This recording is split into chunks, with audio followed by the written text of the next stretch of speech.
Hey y'all, Rob here with ATX Legal, and today I'm going to answer some of the most common questions I get when a person is trying to get their loved one released from jail. Now, before I get started, none of this is legal advice. It's all for educational purposes only. But if you do have a loved one or a friend in jail and you're looking for information, we do answer calls 24/7. You can reach us at 512-677-5003 or visit our website at atx.legal. Now, this video is just for Travis County. I am planning a video for Williamson and Hayes County where I also practice, but when I'm going over the details in this one, it really applies to Travis County only. Now, your first question might be, where is my friend? Where is my loved one? Where did they take them? When a person's arrested in Travis County, and that includes Austin, but it also includes surrounding areas like Round Rock, they're taken to the downtown jail, and that's located at 500 West 10th Street.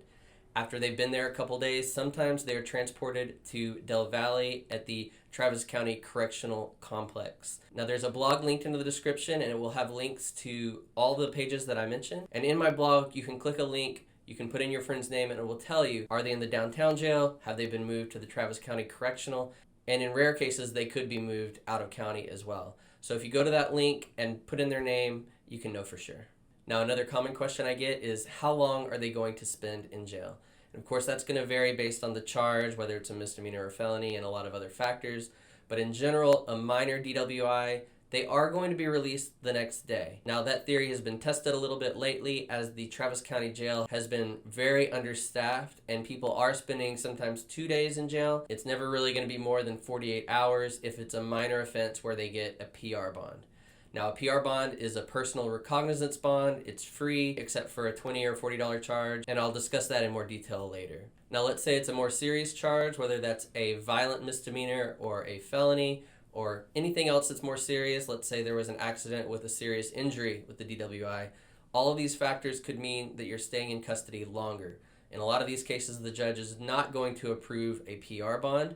They might set the bond at $5,000, $10,000 or higher, and we'll discuss that in more detail a little bit later as well. But in these cases, an attorney can make a real difference. If you hire an attorney, they can bring facts to the judge, mitigating facts that show that the person in custody is either not a danger to the community or not a flight risk, and the judge can take those factors into consideration, and they can actually flip their decision sometimes. If they've decided not to grant a PR bond, they could grant a PR bond, or they could reduce the amount they are setting bond to a level that's more affordable. Now, for some serious felonies where the bond is set out of reach, maybe they set the bond at $100,000 or more, or maybe they didn't set a bond at all, your person is just going to be in custody indefinitely until they go to trial or until there's a plea deal, or in some cases we can have a bond hearing in a month in front of a district judge. But some cases are not simple jail releases. In these cases, we're going to need to work up the case.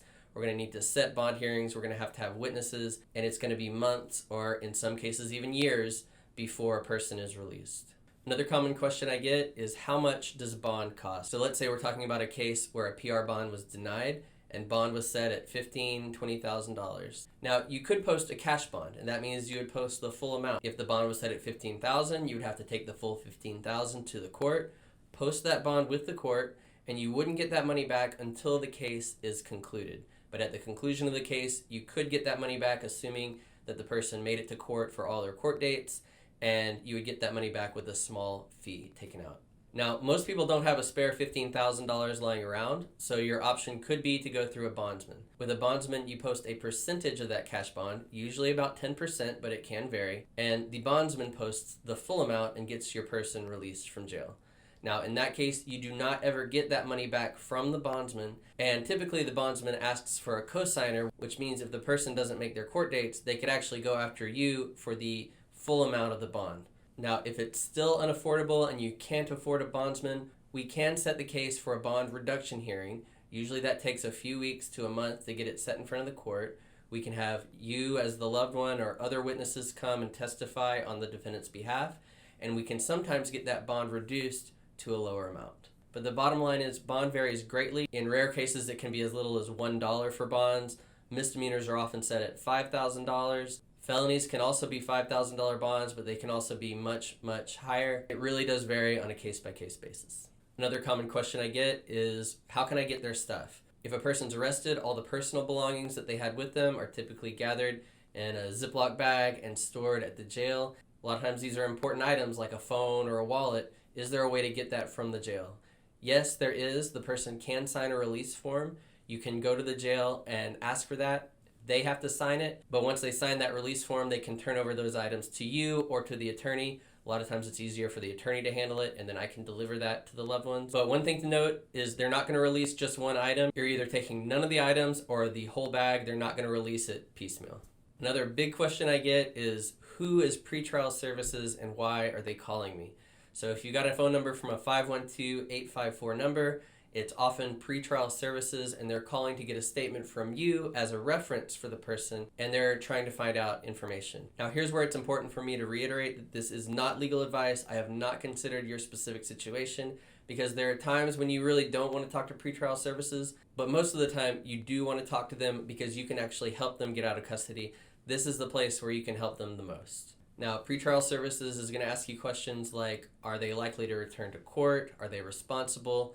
Do they have a place to stay? And they may ask about substance abuse problems as well. It's typically best to answer as honestly as you can, but of course putting that person in the most favorable light possible. One thing to keep in mind is anything you say can and will be reported directly to the judge.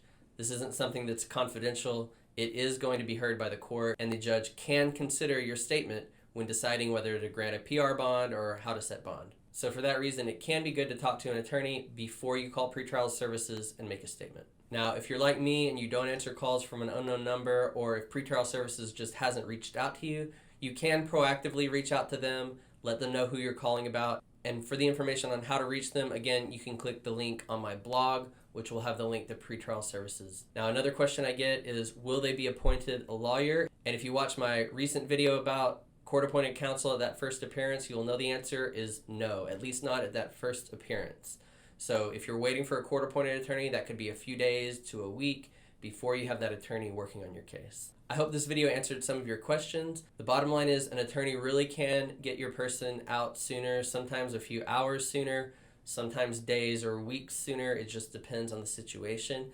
But if you would like a consultation on your case, you can always visit us at atx.legal to schedule a no-cost consultation. We do answer calls 24 hours a day.